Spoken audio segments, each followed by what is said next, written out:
Donald Trump said a few hours ago that he would be talking to Vladimir Putin on Tuesday. He was on his presidential plane, Air Force One.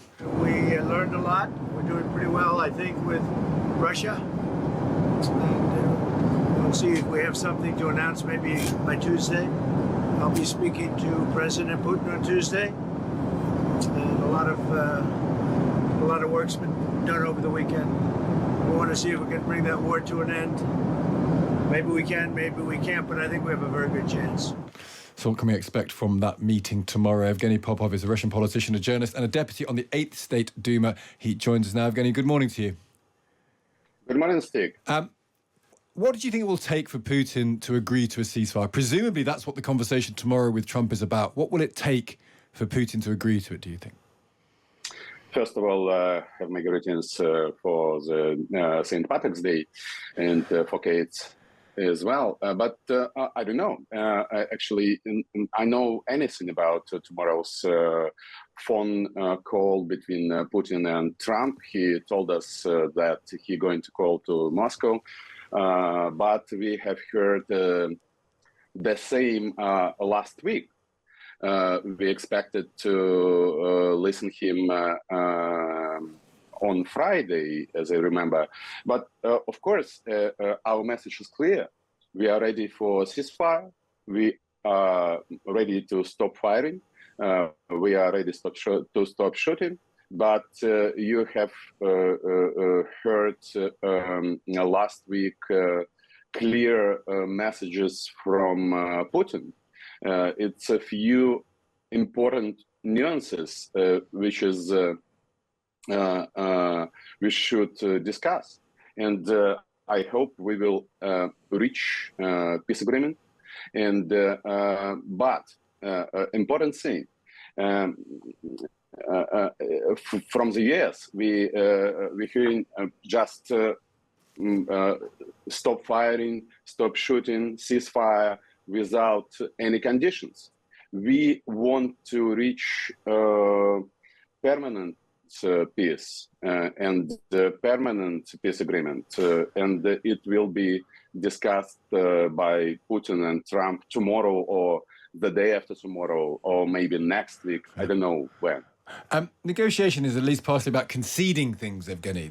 What is Russia going to concede? What is Russia going to say we will give up our claims to? We will never give up anything. So that doesn't sound like much like a negotiation. So basically, this sounds like you'll say we want this, this, and this, and if you don't get it, you're not stopping the war. We are ready to stop the war, but we've told it with you before. We need the security guarantees, and Putin have asked a few important questions. Who is going to control ceasefire? Who is going to give an order to stop fire?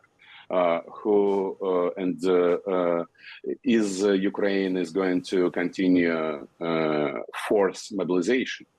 Is the West is going to continue to deliver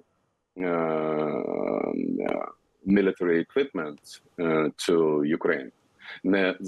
I think Trump will answer those questions tomorrow or the day after tomorrow. But we are ready to talk, and talks and negotiations is in progress right now, and we have good progress. But do you accept at least that the rest of Ukraine, the land you've not taken by invasion, is sovereign to Ukraine? Will you concede that point, that whatever land you've not invaded, that is for Ukraine to have forever? We didn't invade, but it's another you question. did. I mean, it's not a question. We didn't. I mean, Evgeny, we can have this debate. But we didn't invade. What did you do then? If you march troops into a land, that's an invasion. It's just what the word invade means. We are right now on our sovereign territories. You should read Russian constitution. Of course, we're going to invade Sumy region, Chernigiv region to do some security zone, because Ukraine 7 months ago invaded to our sovereign territory in Kursk Oblast, but in Kursk region, they've been, and we're gonna erase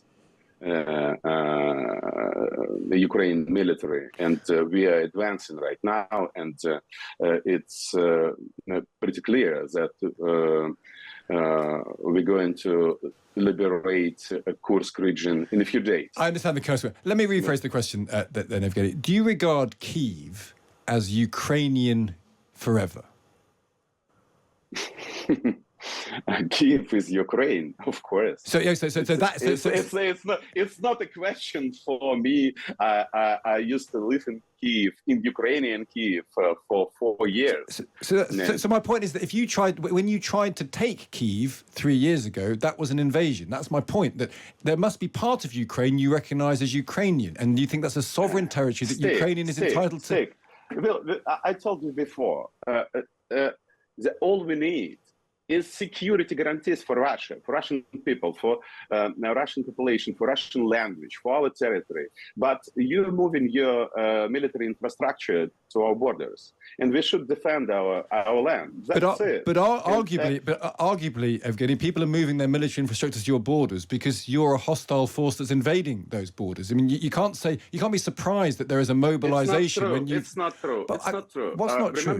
Remember, what is not true? That you're moving your military infrastructure to our borders for decades.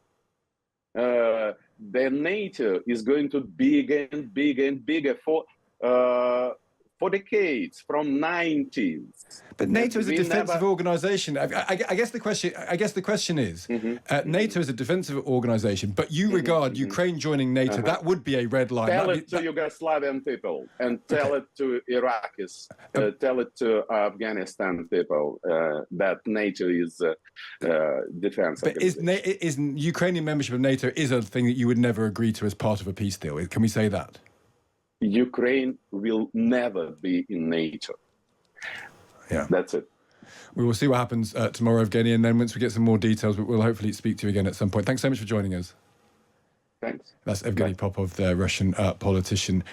There, it's a fundamental sort of semantic question here, Kate. They don't accept that they invaded, but they do recognise that some part of Ukraine must be sovereign.